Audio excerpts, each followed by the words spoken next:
Asante sana mpenzi mtazamaji wa Maka TV kwa kuzidi kutupa nguvu kwa kuendelea kulike, kucomment, kushare posti zetu pamoja na kusubscribe. Wewe ambaye bado huja subscribe mpaka muda huu, basi fanya hivyo, subscribe basi mtu wangu, na ukisha subscribe hakikisha unabonyeza kabisa na alama ya kengele pale juu, kwani kwa kufanya hivyo unakuwa umeingia moja kwa moja kwenye familia yetu na kujihakikishia kupata mastori yetu kemkem kila pale tunapoyatupia.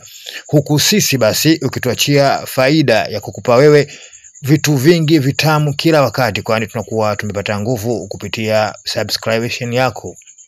Kikosi cha wananchi Dar es Salaam Young Africans kimeendelea na maandalizi yake kuelekea mchezo wao wa NBC Premier League dhidi ya Azam FC, mchezo ambao utapigwa siku ya Alhamisi majira ya saa 1 kamili za jioni kwenye dimba la Azam Complex pale Chamazi jijini Dar es Salaam.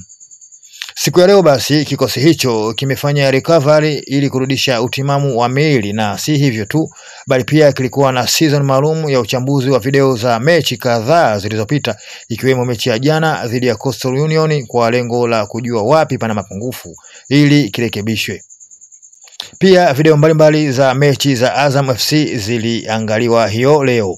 Kikosi hicho basi kitaendelea na maandalizi ya mwisho siku ya kesho kuelekea mchezo huo mkubwa, ambapo mkutano wa waandishi wa habari utafanyika kuanzia majira ya saa 5:30 ndani ya NBC Headquarter jijini Dar es Salaam.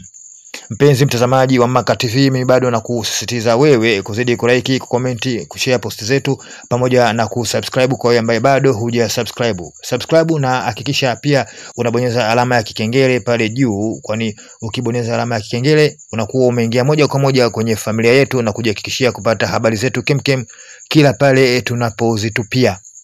Maka TV ni big brand na ndo habari ya mjini.